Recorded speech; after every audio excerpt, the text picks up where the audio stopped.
Bonjour à toutes et bonjour à tous. Ouh, c'est la canicule, hein, ça chauffe, ça chauffe. C'était parti, c'est revenu. Quelles sont les conséquences de tout ça? On a des végétaux qui souffrent quand même, hein. Même au potager, même si on les arrose, avec parcimonie, mais on les arrose. En dehors des plantes qui souffrent par un manque d'eau, hein, il y a aussi une terre qui se dessèche. Alors elle se dessèche parce qu'on ne peut pas non plus passer sa vie à arroser pour rafraîchir la terre. Et quand la terre se dessèche, eh ben, les oligo-éléments se trouvent un peu bloqués, les végétaux en profitent moins. Et puis elles n'ont pas beaucoup d'énergie non plus pour aller puiser les oligo-éléments. Donc tout ça fait qu'il va falloir quand même trouver des systèmes.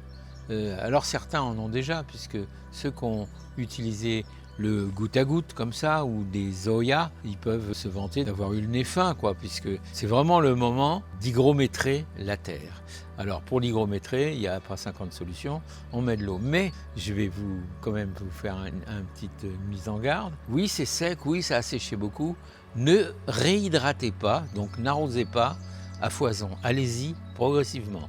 La canicule a desséché un peu nos sols de façon progressive. Il faut revenir avec le même rythme pour permettre aux plantes de se réhydrater sans trop souffrir. Parce que vous savez, on disait ça beaucoup dans le passé, ça n'a rien à voir, mais ça a à voir quand même. Tous ceux qui sont sortis des centres de concentration et qui avaient été privés de nourriture de façon très importante, quand ils sont rentrés, ils avaient qu'une envie, se jeter sur la nourriture. Mais on leur disait, ne le faites pas, vous allez vous faire du mal. Et oui, effectivement, il fallait y aller progressivement. Et ben, on a un peu le même schéma qui se profile là, donc on va le faire. Alors, il n'est pas trop tard, on n'est qu'au début août et on va avoir besoin de réhydrater notre terre pour les semis futurs et même pour les plantations qui sont encore au sol. Si on a un goutte à goutte, bah, c'est le moment de le mettre, hein. Vous voyez, donc vous connaissez le goutte à goutte, un tuyau, des goutteurs. Si on a un programmateur, c'est encore mieux parce que du coup, ça va se faire tout seul, tout ça. Donc, vous voyez, c'est un tuyau comme ça avec des goutteurs. Et puis, il y a un autre moyen, beaucoup plus simple. Bon, simple, je ne sais pas, mais en tout cas plus ancestral. On l'utilise beaucoup en Amérique du Sud et même en Espagne. C'est les Zoyas. Alors, les Zoyas, c'est des réservoirs de terre cuite que l'on enterre dans le sol, qui envoient par capillarité. Et par capillarité, au travers de la terre cuite, l'eau va se répandre dans le sol au fur et à mesure, progressivement. Donc ça, c'est une bonne technique. Il en faut certainement plusieurs. Moi, je vais vous montrer aujourd'hui comment on peut en faire une. On va se fabriquer une Oya maison. Il faut avoir 2 pots en terre cuite naturelle, sans aucun revêtement dessus, pour permettre à l'eau qu'on mettra et qu'on va utiliser après de migrer au travers de la poterie. Donc évidemment, s'il y a une barrière, ça n'ira pas. Les précautions à prendre, 2 pots de terre cuite, c'est simple, vous avez peut-être même ça chez vous. De même diamètre, si c'est possible, plus haut si vous en avez. On peut en faire plusieurs. De toute façon, là, on vous montre la confection d'une. C'est le même principe si vous en faites plusieurs. Les 2 pots, ils vont arriver à être l'un sur l'autre. On va les mettre l'un sur l'autre, voilà. Mais on va avoir besoin, soit vous avez des pots avec un trou simple, hein, à la base, et là, dans ce cas-là, vous mettrez un bouchon, vous taillerez un bouchon dans un bouchon de liège, et vous boucherez le trou. Ici, il se trouve qu'on a 5 trous, donc 5 bouchons, ça va être compliqué. Donc, c'est une membrane adhésive, imperméable, autocollante, qui donc est parfaite pour ce qu'on va faire. On l'a découpé à la dimension de la base de notre pot, vous voyez. Donc on va le mettre comme ça, on va bien le colmater comme ça. Et donc là, il va devenir parfaitement étanche. Ça sera notre base pour ajuster bien sur tous les bords, un petit coup de cutter. Donc cette membrane caoutchouteuse va nous assurer l'étanchéité et en même temps va nous permettre de colmater les 2 pots l'un sur l'autre. Donc vous voyez, on va les mettre comme ça. Donc c'est la même dimension, donc il n'y a pas de souci. On va donc fixer avec notre membrane les 2 poteries ensemble. Vous voyez, je coupe une bande parce que je n'ai pas besoin non plus d'une très grande largeur. Ce produit-là, écoutez, je l'utilise à chaque fois qu'il y a des fuites, hein. Un tuyau qui fuit, une fuite à réparer, même une canalisation sous un évier, etc.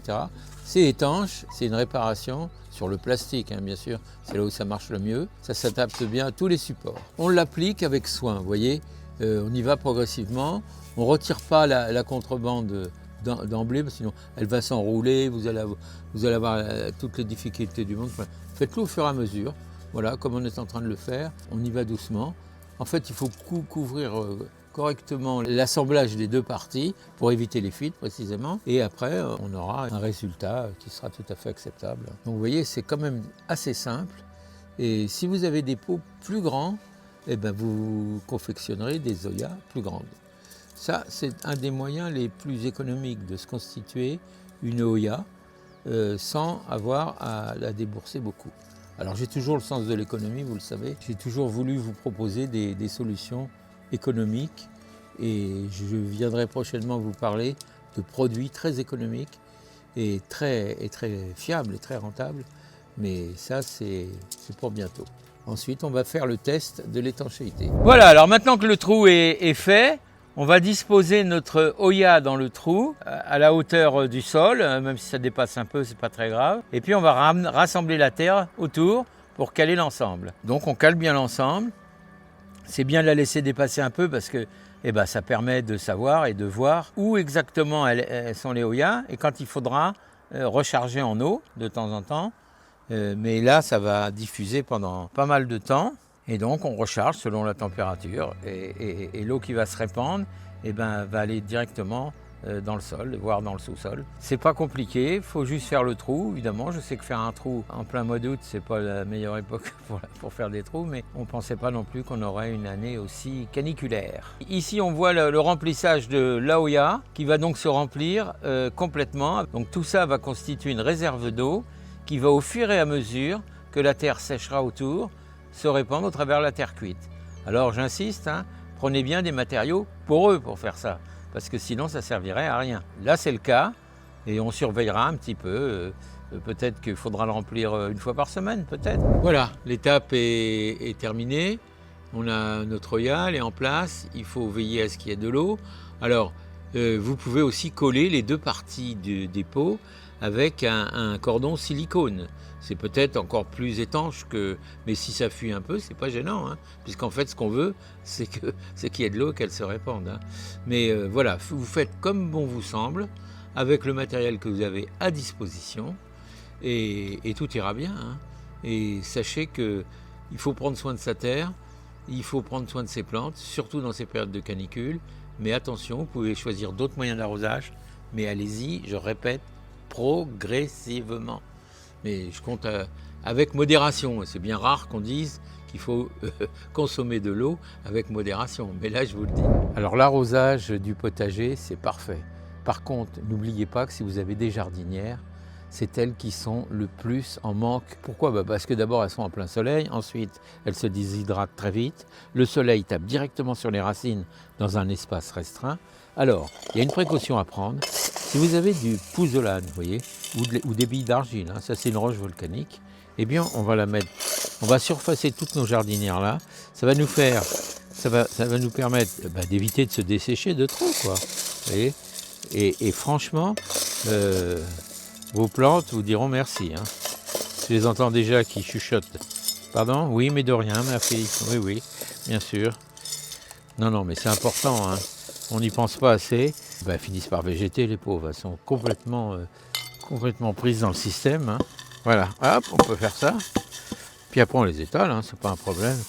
Mais si vous avez bien surfacé votre sol comme ça, dites-vous que ce sera parfait.